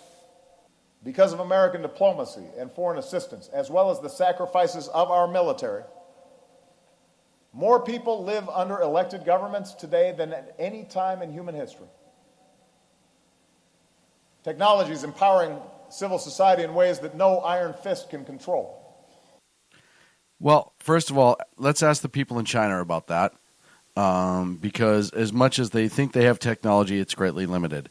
I don't know if everyone heard my hammer and the nail statement. If you did, that was intentional. I wanted you to hear it because it was damn funny. Let's get back to the whole premise of this. Listen, we've talked about this before, all the way back to our original podcasts. If we're going to become an isolationist country and bring everyone home and just worry about ourselves, fine, let's do it. But don't say on one hand that we're going to do it, and then on the other hand, go against everything you say, or think that you can use the CIA, because it's not the quote-unquote military, as your method of getting things done. So if we are going to truly come home, then just come home. But as of right now, you're saying we're not going to do that anymore, but yet this week you said you're going to leave 9,800 troops in Afghanistan for an unforeseen time, even though you're calling the end of the war by next summer. Well, I want something he said, and he's speaking to West Point graduates, right? Mm-hmm. He says, quote, "Since World War II, some of our most costly mistakes came not from restraint, but from our willingness to rush into military adventures without thinking through the consequences, without building international support and legitimacy for our action, or leveling with the American people. about the sacrifice required. Since World War II, does that include World War II? I would say so because it included. He didn't say not including World War II, right? He says since World War II, which to me sounds like since the time of World War II. So in World War II, did we, President Obama, and I'm asking for clarification, and I'd like somebody to ask the Carney this tomorrow or next press conference. Does that mean, and I can guess what? Well, no, he meant, World War II was legitimate, but it was after World War II. Okay.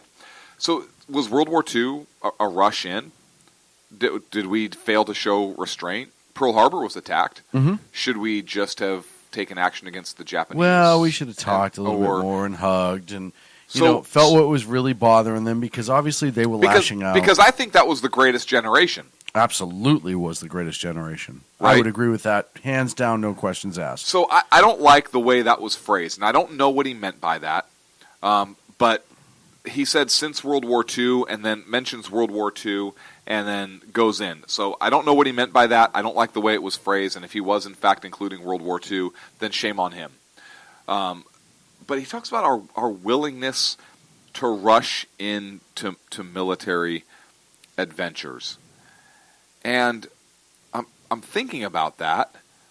I don't know that any president enjoyed rushing into a military at all adventure. And I like how he says adventure. Yeah, I know.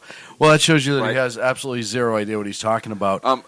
Without thinking, I don't know of any president that has rushed into military action without thinking through the consequences. I mean, I guess maybe the best case could be made for Vietnam. Yeah. Maybe. Right.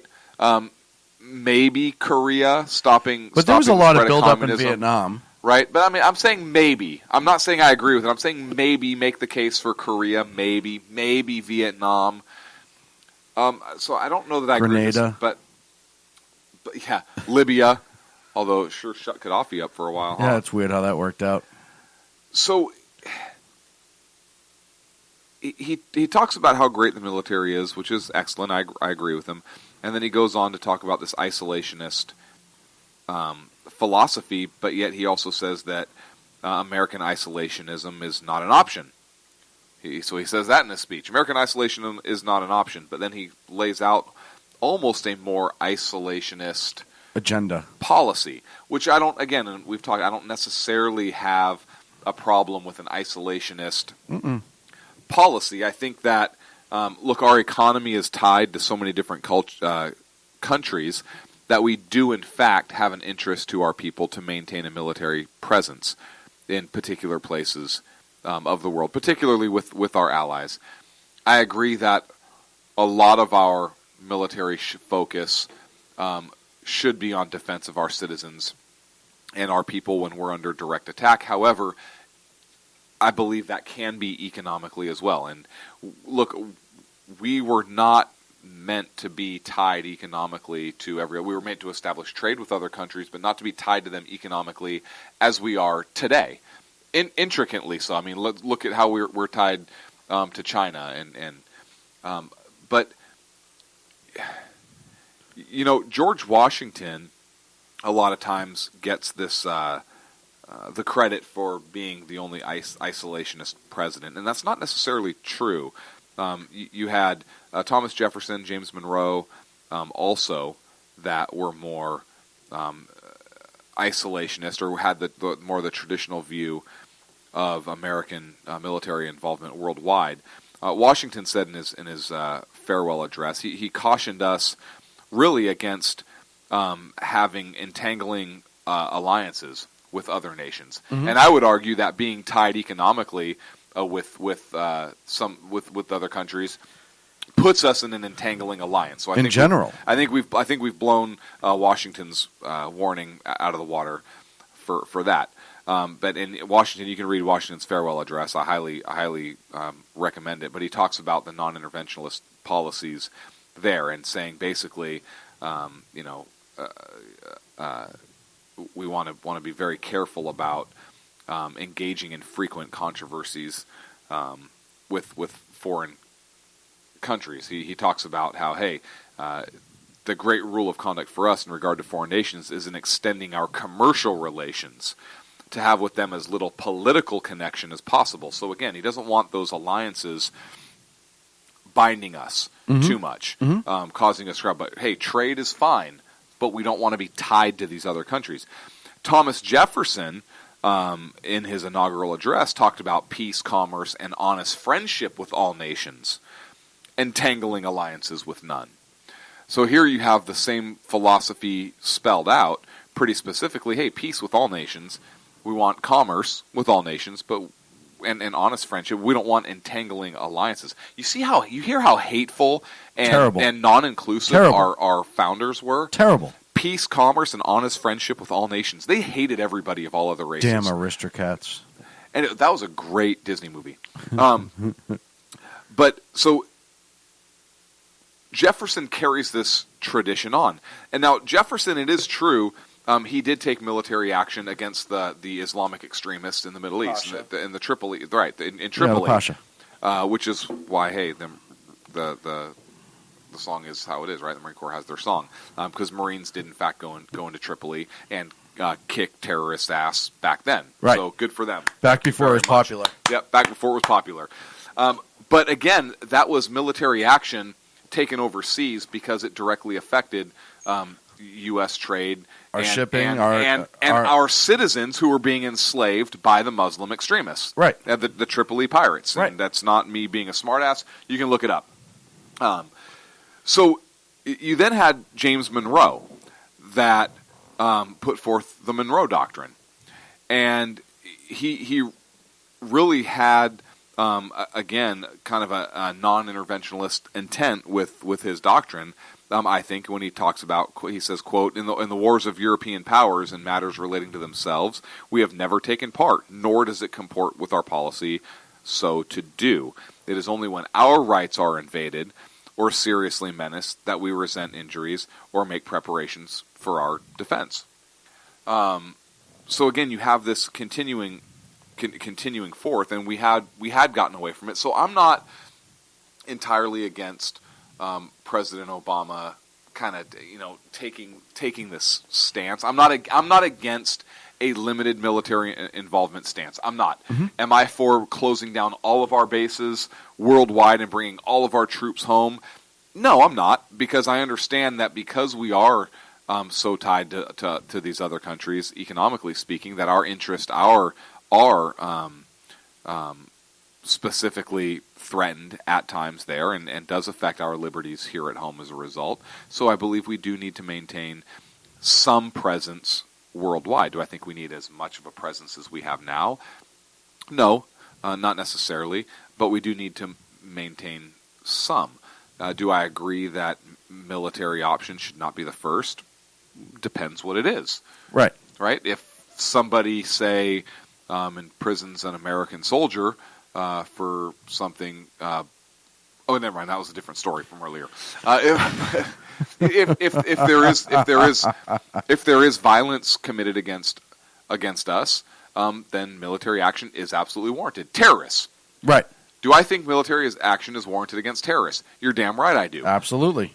If terrorists are going to attack us on our home shores, then we need to attack them on their home shores, make them very uncomfortable in their position, and hunt them down and kill them so that they don't come over here and do violence on our citizens, or train people who are going to come over here and do violence to our citizens, or train our citizens to do violence to come back us. home and do violence against us.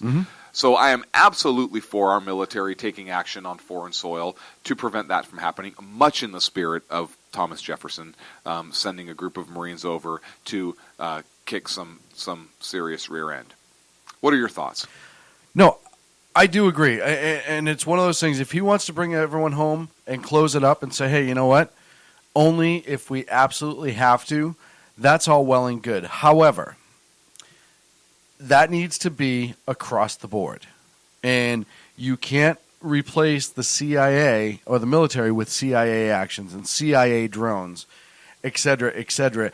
And I understand that there are threats that we have to monitor across the country, and I understand that we need to gain intel. I am not naive to that.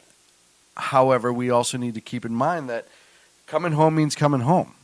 And that if you're going to push this agenda, I'm not saying it's a bad thing, but you make sure that you're going to follow through with it. And we talked before the show when we first, the odds, listen, here's a guy who, as much as he wasn't a quote-unquote military president, he loves to throw out drones whenever he possibly can.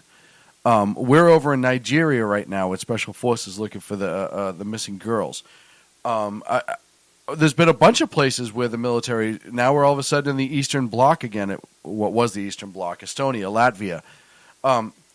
And that's fine. If you're going to bring them home, then bring them home. But don't start committing through other ways. And I also think that with the exception of a few allies, we don't give any resources, weapons, money, anyone. Yep, I agree. You do it across the board. We have allies that have proven to be allies who I will maintain an open friendship with. I think that things like military training with countries that are our strict allies is a necessity in order for our military to be ready to go should something happen to us. I understand that. Trade, absolutely. Commerce, absolutely. But you're going to shut the door, you shut it. Don't shut it and then throw the cat door at the bottom and anyone can come and go as they please. You get it done. Do I think he's going to do it? No.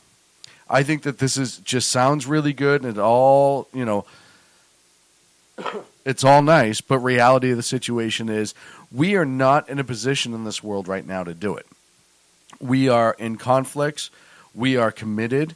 And the other thing that I don't want to see happen is have us commit to somebody as a nation and then turn our back on them. Because you look at Afghanistan right now, if we were just to completely shut the doors in Afghanistan, listen, I want our troops to come home, and please understand that. But if we were just to turn around tomorrow and say Afghanistan, yeah, we're done, that country's 10 times worse than it was when we got there. You know what, though? I don't care. What I care about is if that country going to breed terrorists to come kill our citizens. Of course it will. And if they do, then we need to go to where they are and kill them in order to prevent violence from our citizens here at home. I don't think we need to stay in a country and nation build. I agree. I think when we if it's war and we go in and we take action, military action against a country like Iraq or I don't care what it is. We take military action to protect our people, be it from terrorists or from that foreign power. We don't nation build. Listen, you had the screwed up government. It is not our job to fix it. It's our job to stop the threat to our people. And move on. And we move on. I agree. We go home. And we have to take care of our own. It's your job not to get such a screwed up And if you look at there. how many American lives would have been saved if we just went in, did it, and got out. Mm-hmm. A lot of the deaths that we have that are Americans and our allies have happened after in this nation-building phase, as you speak about. And you know, nobody likes to see collateral damage, and I understand that, especially when it's civilians and women and children. But it's a message to the country who's harboring these individuals. Hey, you need to get them to us, or we're going to come get them, and unfortunately get in whatever's in the way. And we'll try to be good, but we're not going to endanger ourselves in the process and our soldiers. Right. Hey, we didn't make you, those terrorists, go hide in a mosque. Right. I'm sorry, but we're going to blow that mosque up and kill them. Right. Not because we hate your religion. It has nothing to do with that. It has to do with you're hiding in that particular building, and that building needs to go away so that you cannot kill our people. And that's really what it comes down to. So if we get to that point, if he really is committed to this and he gets to that point, I am for that. I would love to see our American troops come home. I would love to see our soldiers, Marines, airmen. Yeah, I disagree with him about this. It almost seems like he's talking out of both. That's my issue. He's talking out of both. American isolationism is not an option. Since World War II, we've some of our most costly mistakes came not from our restraint, but from our willingness to rush into military adventures. So he talks about isolationism not an option, and then he talks about, well, we can't rush into war, but we need to lead on the world stage, and we have a big hammer. It's not always a nail, but we don't need to use the hammer. Giggity. and sometimes we need to use pliers or a toilet plunger. I don't even know what the hell he was talking about. How did we get into carpentry? I don't know. But sometimes because you carry the biggest hammer doesn't mean that you have to hit the screw on the nail. Wait, what? Right. Doesn't mean you have to hang drywall. Just because you have a pocket full of wrenches doesn't mean that the cat doesn't need to go out. Wait, Mr. President, you are making 0 sense. That's not true. Just because you, my friend, have a car doesn't mean that the water tide won't come in on a Thursday afternoon and my batteries ran out. Right. You must have called like an airstrike because that must have all been code. So, look, I understand. I just think it's interesting kind of how he got to that point. He almost sounds like he was going that isolationist, non-interventionist way. And then he kind of took it back with we can't be isolationists, but I'm kind of going into a non-interventionalist. But yet, if a country is trying to kill our people or people within that country that country is harboring or trying to kill our people, what's he going to do? And I don't know. And I want to make clear something here. I'm not saying that I'm not saying that we should not have gone into Iran or Iraq, right? I'm not saying that at all because there were people there that were trying to kill us. Right. I believe terrorists were there. And that those groups were trying to kill us. Not the country as a whole per se, but those groups were there. The government wasn't cooperating. Saddam Hussein was a dirtbag and posed a threat to our people because of the terrorism. And I think we needed to go in there and take care of business to protect our own people. I think that's legitimate. Mm-hmm. What I do not think would be legitimate would be going into another sovereign country for purposes of nation building or regime change or just because. Mm-hmm. But I think if a nation is harboring people that want to do bad things to us, kill our people, and they are not cooperating with turning them over or with helping us stop that threat, then we have a duty to protect our citizens and violate that nation's sovereignty and go take care of business to protect our citizens. And then dust them off and say, I'm sorry. And if they want to fight, well, okay, because now you're complicit in the violence that this group is trying to take upon the citizens. I would argue, right, hey, you know they're trying to do violence upon the American people. You have them. You're not turning them over, nor are you helping us catch them. Therefore, you're complicit. Right. Imagine if we were harboring people that were trying to do damage to your country and your country's people. Right. You'd flip out. The UN and evil America, this, that, and the other thing. The door swings both ways, Egon. Now, do you believe that criminal aliens are harming America? Yes. And now they have one of our Marines. Yes. Listen, I'm just drawing a line here, folks. Well, and I say it all, I've said this time and again, is Mexico is the threat that we ignore for some reason. It's the closest one to us. Did you not hear Debbie Wasserman Schultz? They are a democratically elected people with a criminal justice system just like ours. Exactly the same. Identical. Identical to it ours. It is identical. My cousin Vinny. Well, and let's real quick, I know we're running out of time, let's real quick look around a couple conflicts and see if we belong there or we don't belong there. Okay, go. Quick. Let's play that. Let's play. Syria. No. Iran. No, you didn't. You haven't run in about 3 years. Unless it was after eating tacos that Sacco brought in. And that's only like short sprints. Iran, yes or no? No. North Korea? No. Not yet. Ukraine? Not yet. China v. Japan? Yes. I agree with you, with the exception of Iran. I think that Iran is very, very close to the potential to being able to harm Americans with nuclear warheads. They've greatly increased their long-range missile capability, and not just our interest abroad. So I'd like to clarify that answer, because I agree with you to an extent. All right. I don't believe we should go into Iran by ourselves right now because I don't believe Iran has the ability yet to hit the United States. Not far. Not far, but they don't have that ability yet. However, if Israel were to go take action in Iran, because I believe Iran does have the capability to hit Israel. Oh, yeah.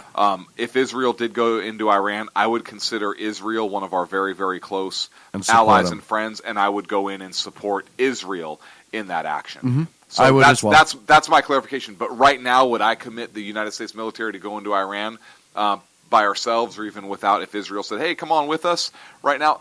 No, not by ourselves against Iran right now. But if Iran did obtain a weapon, and we confirmed it, that did pose a risk to the United States, and knowing with their statements or whatever, I would change my answer to yes. And if Israel went in and said, hey, we need some help, I would change my answer to yes. Okay. Obviously, China v. Japan, that's because we do have that standing agreement that we're bound to defend Japan. Yep. And the last one, Mexico. Not yet. Okay.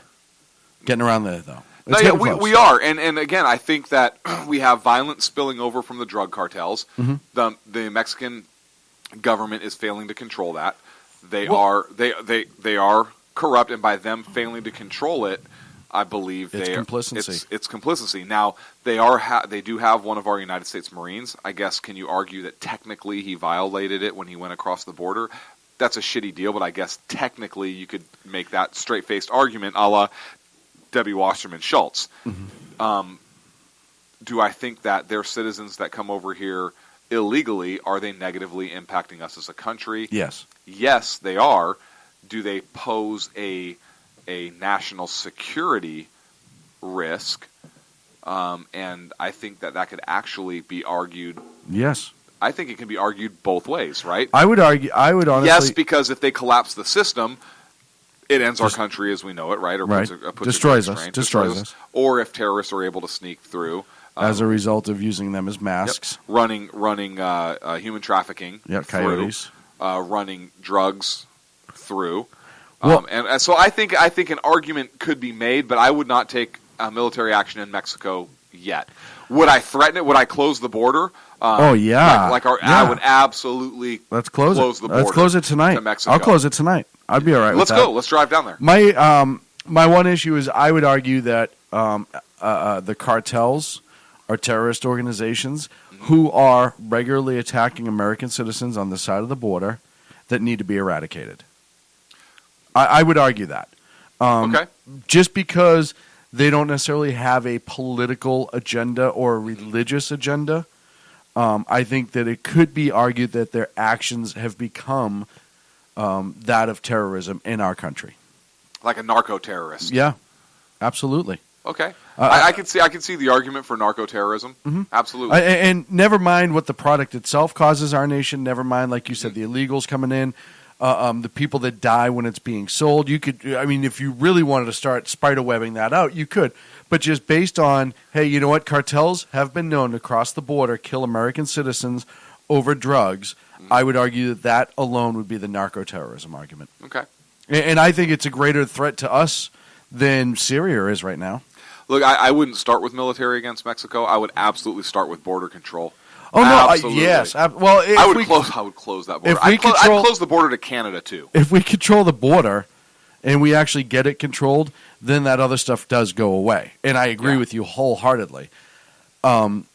Unless there's a big push. Now, if we start to control the border, and all of a sudden the cartel starts putting down border patrol agents, like if it starts getting really nasty, Hey, then, game on. Yeah. Then at that point, hey, Mexico. Look, there have been incidents where Mexican military has fired over the border. There was an incident of a sheriff a couple years ago who was pursuing a vehicle from Mexico known to be running drugs for a cartel. Pursued him to the shallow portion of the Rio Grande. And just before he was going to pit him just before they hit the shallow Rio Grande, and it was an SUV. He was going to what? Do that pursuit intervention, blah, blah. Come on, dude. I watched Cops tonight. Ram him? I watched Cops before I came in tonight. I don't know what the hell you're talking about. It's a peach pit. Okay. Where they spin the vehicle around and then they all high five afterwards. Got it. I've seen it. He was about to do that when Humvee with a 50 cal on the top came up over the ridge on the other side and laid down fire toward the police officer. You think they missed on purpose? No. No. Why would they? If you're going to pull that trigger, they know. Because they know that before help gets there, anyone can figure out what's going on, they're going to be miles away. They're not afraid. They're just not afraid. The cartels are not afraid to engage our law enforcement. They're not afraid to engage our citizens. They're not afraid to kill in our country. That would have been a perfect time for an A-10 to fly over that sheriff's vehicle and just light up. Do you like that sound effect? And just light that Humvee up. Look, I think that how they have those submarine nets? Yes. Why can't we put those up, but for people? Well, I had an idea, and most people don't like this because they consider it cruel. Go. Have you ever seen the Sentry miniguns? Yes. Okay. What is cruel about that? You post signs, right? And you put it right at the edge of the capability to where it's able to sense at the border. So if you cross the border and it senses you, yeah, you're. I think it's brilliant. But we have to do something before it gets worse. And a lot of the show has been about Mexico for a reason. It is because you're racist. It is one of our biggest. All right, the hat dance comment may have been a little close. I don't think that was racist. I thought that was funny. Racist or funny? Funny. You be the judge. We have to do something to absolutely intervene. Mexico is so far out of control right now as a nation, and the threat to ours is so great that if this administration does not take some serious action, they won't do it. And they need to close the border, and they need to tell the Mexican government, if you can't control them, we will. And if they come over the border with a gun, and we're just going to assume now, because we can't tell your army from them because sometimes they're driving the same vehicle or wearing the same outfits for some weird reason. If one of them comes across the border and they're carrying a weapon, we're going to kill them. Because as far as I'm concerned, it's an invasion. Mm-hmm. So you need to tighten your border up on your end. You need to do your job, and we'll do ours. Right. And we'll make sure that nobody's running into your country. Right. You make sure nobody's running into ours. Right. And there'll be we'll make sure nobody runs into ours. One way or the other, we'll figure it out. And it's not because we're cruel and we hate you, but the problem is the people coming over have a tendency to do criminal activity. Right. Or a portion of them, a large enough portion that it affects our citizenry. No. All of them that come over without proper documentation are committing crimes. Yes. Every single one of them. Every single one of them. I meant more violent based. Oh. And not everyone that comes over is violent. I understand that. Nope, people, but they are all committing criminals. crimes. Criminal aliens. Every single one of them. Absolutely. So, hey, come over the right way. We welcome you. Yeah. Open arms. Are you kidding me? Come over the right way. We would love to have you. Tremendous work ethic. I love the people. Great, the fun culture. Absolutely, great culture. Amazing history. But Mexico's got an amazing history. No, if you look at it. They really do. There's rich culture and history there, and it's something that should be. I have no problem embracing that. No more than I embrace my own culture. And Mexico, if you keep screwing around, we have no problem owning it either. Right. I'm just throwing it out there. Right. Look, I'm just saying we already have Texas and a few other things, so we thank you. Right. I love Puerto Vallarta. Yeah. I absolutely love. I've been to Cancun. I love Cancun. I would love Cozumel. Yeah, Cozumel's gorgeous. Yeah. Absolutely gorgeous. Tulum. Yeah. Mazatlan. Mazatlan's right? Maybe we could nice. actually keep the ruins nice. No, they should be ruins. It's right in we the are name. so off air right now. Where did the time go? It goes every single place it always does. It's gone. It just hurries up and moves out. And all of a sudden it's 10 o'clock, and my friend, it comes to the end. Kidding me? Come over the right way. That was, wow. Did our time jump machine work? So Sacco actually built a time machine, and we just tested it. We just put it back like 2 minutes, and I think it worked. Did you hear that? That might have been one of the most amazing things I've ever seen here. Folks, we just have proof that our time machine works. I don't know if you heard it or not on the air, but that was actual real proof. I'm pretty sure that we're going to have to confirm that. I'm pretty sure we'll have to confirm it, too. We'll see you next Wednesday night, folks, at 8 p.m. Pacific Standard Time. Check in all of our shows here on SHR Media, the Evans Miller Report, Outcry Radio. You're going to also get the Exceptional Conservative Show. Hey, I just got something in. Yeah. So this is a new story we're going to have to go a little over from KOMOnews.com, KOMOnews.com. There's a report that Seattle, more than 100 officers from Seattle Police Department are suing the city and the Justice Department, claiming their department's new use of force policies put them in danger and violate their constitutional rights. So in 2012, and again, this is the story, Seattle officers agreed to an independent monitor and court oversight of the city's police department as part of a deal with the Justice Department following a report that found officers routinely used excessive force. And this is, of course, came from Attorney General Eric Holder. So in the suit, the officers claim the new use of force policies unreasonably restrict and burden their right to use force reasonably required to protect themselves and others from apparent harm in violation of the 2nd, 4th, 5th, and 14th Amendments of the Constitution. Wow, that's going to be a huge lawsuit. So I read that from Como News. Justice Department launched the civil rights investigation of the Seattle Police Department in 2011 after a fatal shooting of a homeless Native American woodcarver, of course. But going to be interesting. So based upon those new policies, because the Justice Department stuck their nose into a local affair, the officers say they're not able to protect themselves effectively. It's weird. It's almost like the Justice Department should know their place. Interesting. I don't think they do know their place, They though. certainly don't. We will see you next Wednesday night, folks, here on the Sackheads Radio Show. Thank you so much for joining us. Check out all our friends on shrmedia.com. We'll see you soon. What about, you forgot the whole bit. You forgot I'm from Sackhead Sean. Oh, I'm Sackhead Sean. Sackhead Clint. See ya.